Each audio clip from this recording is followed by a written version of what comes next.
الحمد لله الذي يعفو ويصفح ويغفر الذنوب ويجازي أهل الإحسان ويدفع عنهم الشدائد والكروب، وهو الذي يملي ويمهل لعل العاصي يتوب. وأشهد أن لا إله إلا الله وحده لا شريك له القائل وهو المنزه عن النقائص والعيوب: ولقد خلقنا السماوات والأرض وما بينهما في 6 أيام وما مسنا من لغوب. وأشهد أن نبينا وسيدنا محمدًا عبده ورسوله ذو الحوض المورود والمقام الموهوب، من أطاعه نجا ومن عصاه في النار مكبوب، صلى الله عليه وعلى آله وأصحابه وأزواجه ومن تبعهم بإحسان إلى يوم الدين، ترجع فيه الخلائق إلى ربها وتؤوب، وسلم تسليما كثيرا. أما بعد، فأوصي نفسي وإياكم بتقوى الله، فاتقوا الله وأطيعوه، واعلموا أن أمامكم موتا وقبرا ونشرا وحشرا وجزاء، فمنهم مسرور ومعذب مثبور.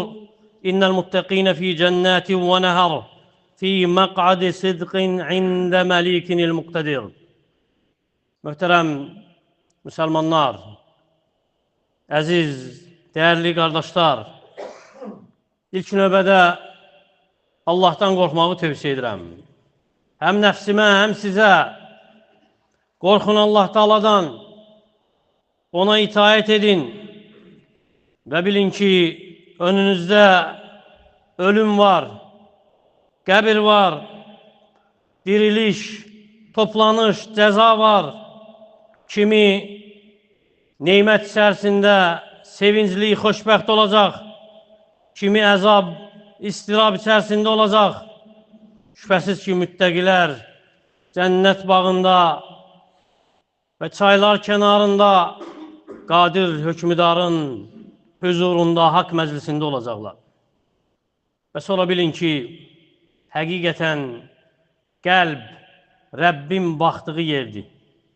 Həqiqətən Allah Taala sizin surətlərinizə, mallarınıza baxmır, lakin qəlblərinizə baxır, əməllərinizə baxır. Kim Allahla qarşılaşdıqda salamat qəlblə qarşılaşacaqsa, uğura çatacaq, nicata, zəfərə çatacaq. يَوْمَ لَا يَنْفَعُ مَالٌ وَلَا بَنُونَ İllə mən ətəllaha bi qalbin səlim. O gün nə var dövlət, nə oğul uşaq bir fayda verməyəcək, ancaq sağlam qəlblə Allahın huzuruna gələnlərdən başqa.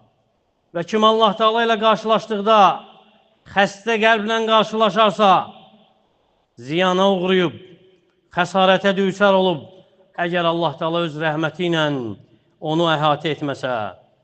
Və qəlbin xəstəlikləri çoxdur və ən təhlükəli xəstəliklərdən qəlbin daşlaşmasıdır, qəlbin sərtləşməsidir. Daş qəlbli insan, daş qəlb sahibi tövbədən üz çevirir, Allaha qayıtmır. Baxmayaraq, ona nə bəlalar nazil olsa da, başına nə müsibətlər gəlsə də, qəlbi şeytan üçün meydana çevrilir. Quranın moizələrinə, xatırlamalarına cavab vermir. وَلَقَدْ أَرْسَلْنَا إِلَى أُمَمٍ مِّنْ قَبْلِكَ فَأَخَذْنَاهُمْ بِالْبَأْسَاءِ وَالضَّرَّاءِ لَعَلَّهُمْ يَتَضَرَّعُونَ Səndən əvvəl də ümmətlərə elçilər göndərmişdik. Biz onları sıxıntı ilə, xəstəliklərlə imtihan etdik, düçar etdik onları sıxıntıya, bəlaya. Bəlkə boyun əyərlər.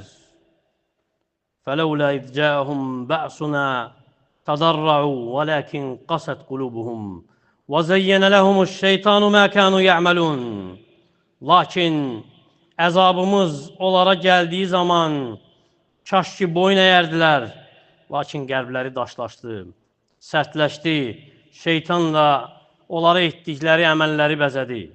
فَوَيْلٌ لِلْقَاسِيَةِ قُلُوبُهُمْ مِنْ ذِكْرِ اللّٰهِ اُولَٰئِكَ فِي ضَلَالٍ مُب۪ينٍ. Allah'ı zikretmeye karşı qəlbləri sərtləşən, daşlaşan kəslərin vay halına. Onlar açıq aydın zəlalət içərisindədirlər.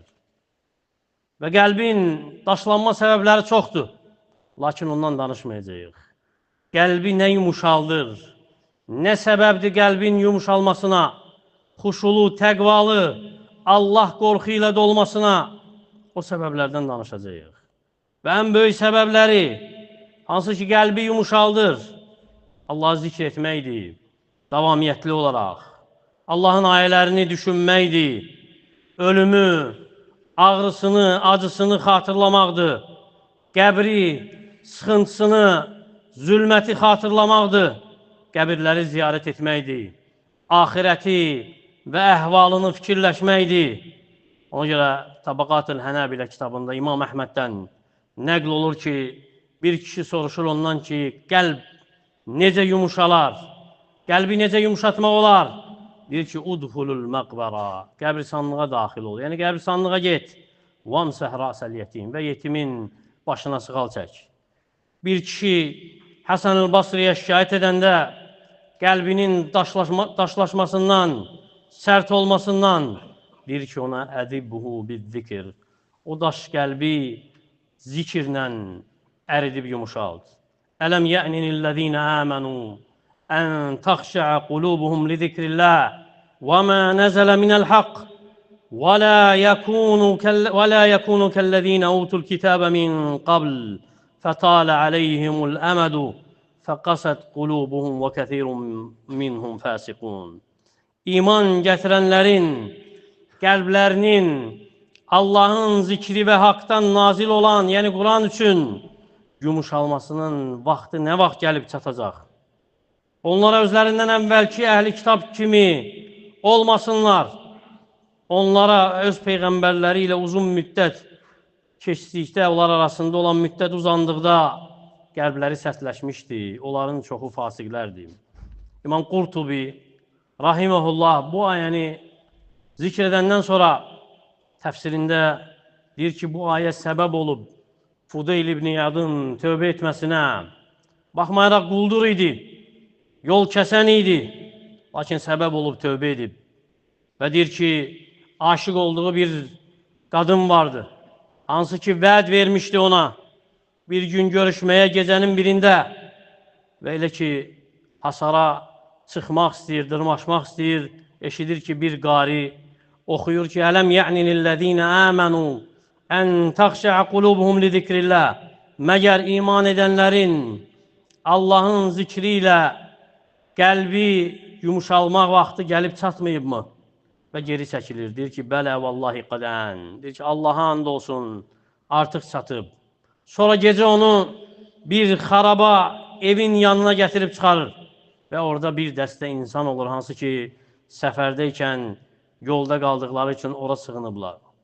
Və bəziləri Fudeyl ibn İyadın quldur olduğunu xatırlayır və getməmələri üçün, orada qalmaları üçün səbəb olaraq deyir ki, İnnə Fudeylən yaqta'ut tariq. Fudeyl yol kəsir, yəni qarət edir və deyir ki, Fudeyl əvvah, ərani billeyli əs'a fi ma'siyyətillah. Deyir ki, vay olsun mənə, gecə Allahın asiliyində çalışıram. Qavmun minəl musliminə yəxafuni. Müsəlmanlardan bir dəstə məndən qorxur. Allahumma inni qad tubtu ileyk. Allahım sənə tövbə etdim. Və cəaltu tövbəti ileyki civara beytikəl haram. Tövbəmi sənin haram olan, yəni Kəbənin yanında edəcəm.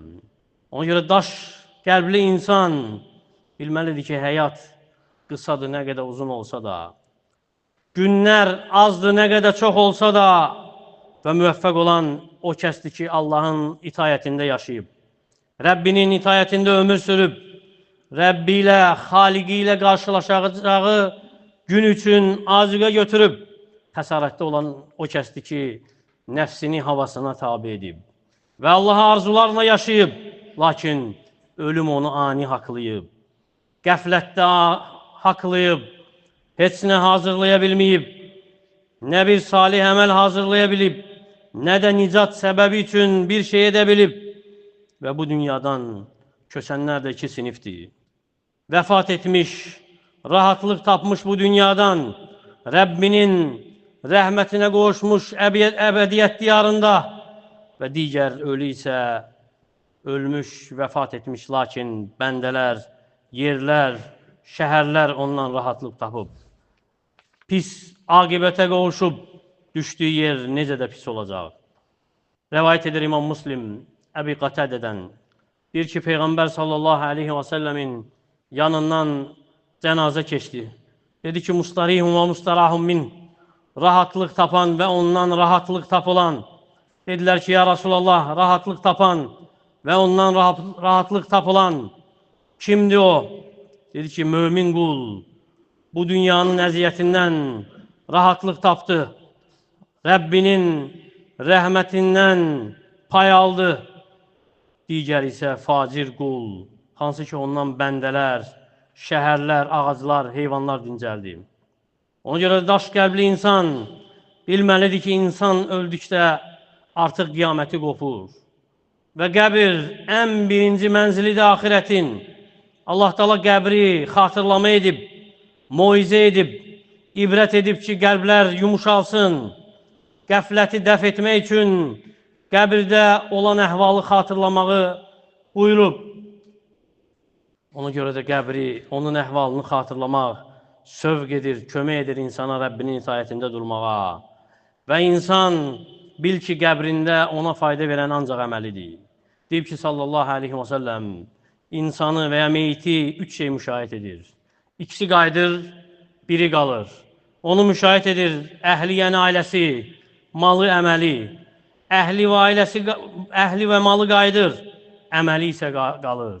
Ona görə Osman ibn Əffan radiyallahu anhu qəbrinin yanında dayananda ağlayırdı. Hətta o dərəcədə ki, saqqalı islanırdı.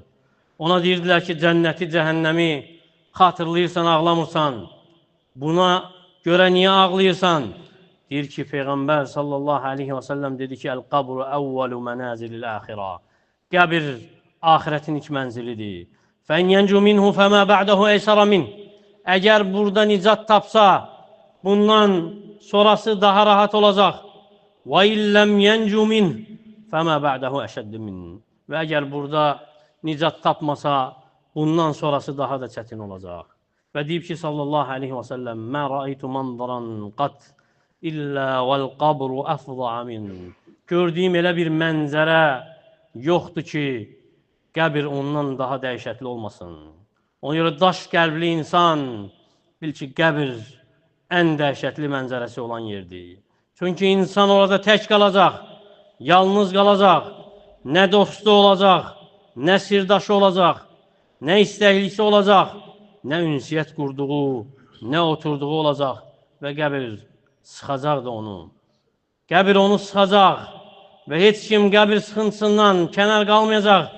Əgər kimsə qəbir sıxıntısından nicat tapa bilsəydi, Səd ibn Muaz radiyallahu anhu nicat tapardı. Ona görə Abdullah ibn Abbas deyir ki, Peyğəmbər sallallahu aleyhi və səlləm Səd ibn Muazı dəfn edəndən sonra və deyir ki, Əhzab döyüşündə vəfat etmişdi, qolundan yaralanmışdı.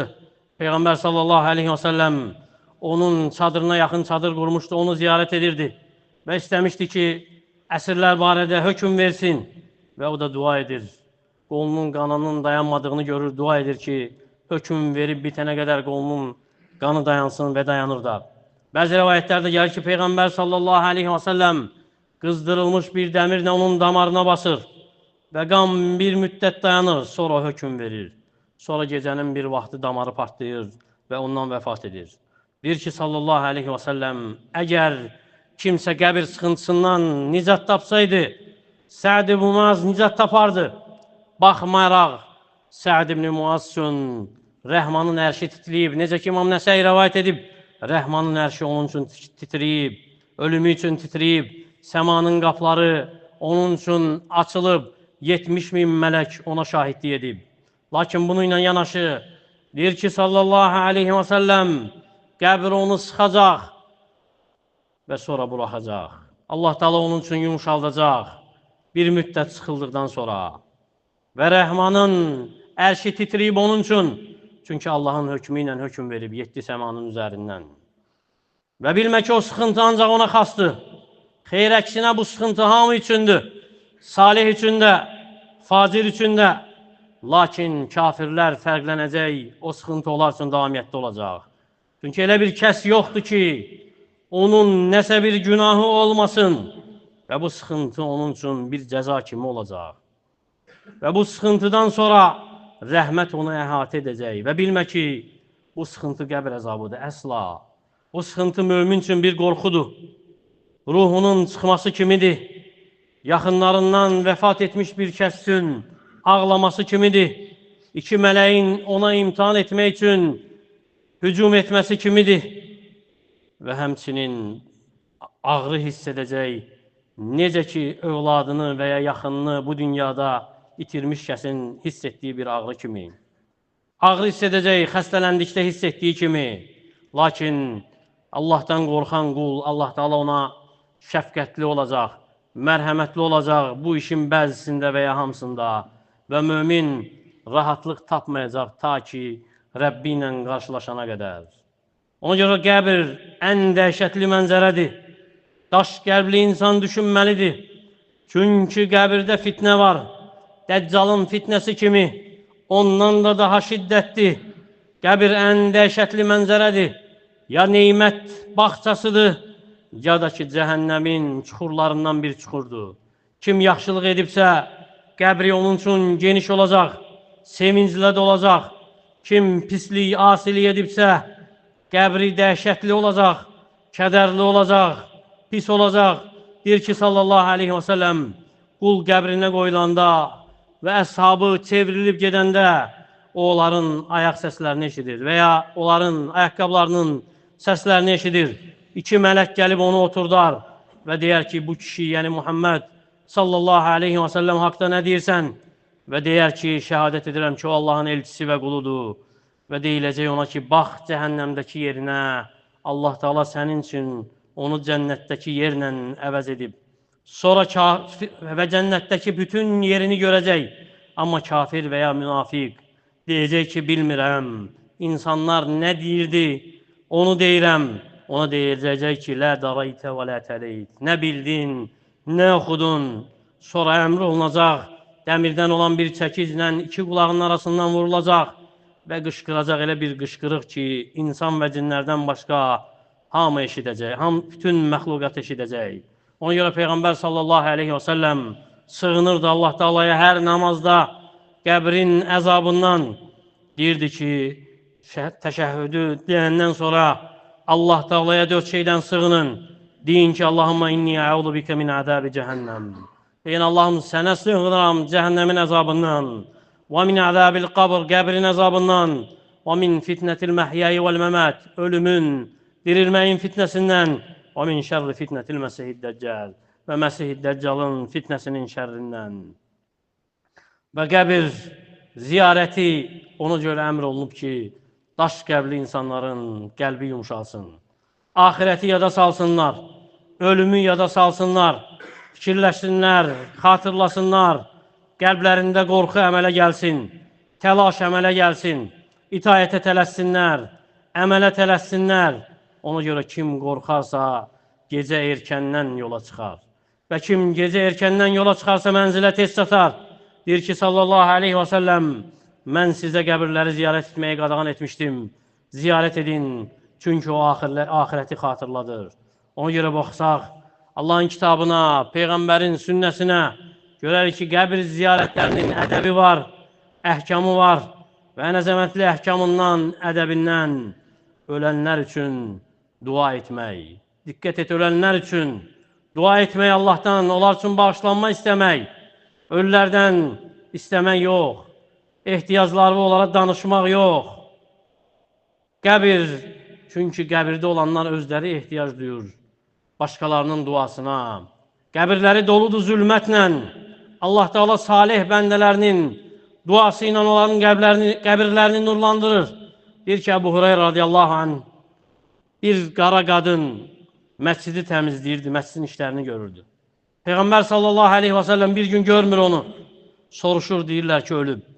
Deyir ki, Mənə niyə xəbər etməmisiniz? Sanki onun şənini aşağı görürlər, əhəmiyyətsiz görürlər. Deyir ki, göstərin mənə onun qəbrini. Və göstərirlər, sonra gedib onun qəbrində onun üçün cənazə namazı qılır və ya dua edir. Sonra deyir ki, həqiqətən bu qəbirlər zülmətlərlə doludur sahibləri üçün. Allah Taala mənim namazımla onların qəbirlərini nurlandırır.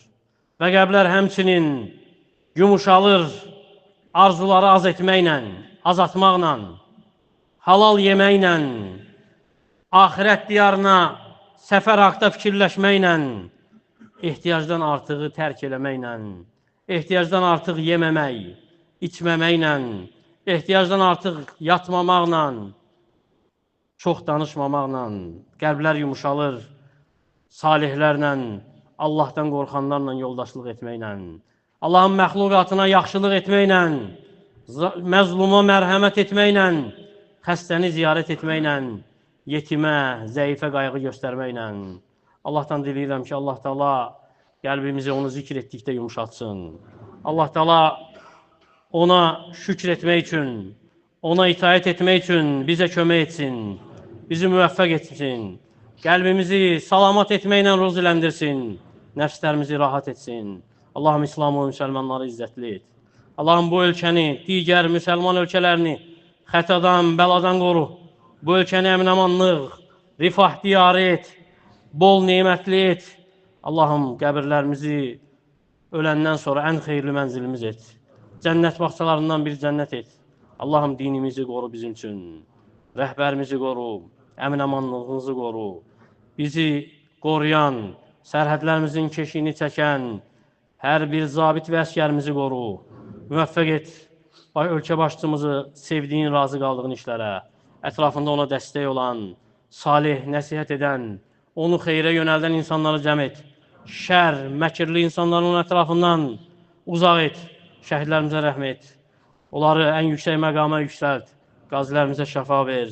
Zəfərimizi daim et, mübarək et. Allah Taala bizi eşidib faydalardan etsin. Aqulu ma təsma'un və əstəğfirullah li və ləkum və lisəiril muslimin min kulli zəm fəstəğfiruhu innəhul ğafurur rahim. Billahi Rabbil ələmin. Və salatu və salamu alə əşrəfil ənbiyyə vəl mursalin. Nəbiyyina Muhammedin və alə alihi və sahbihi və səlləmə təslimən kəthira. İbadallah, İnnəllaha ya'muru bil ədli vəl ihsani və itə'zil qurbə və yenhənil fəhşai vəl munkəri vəl bəği. Ya'idukum ləalləkum təzəkərun və aqimus salat.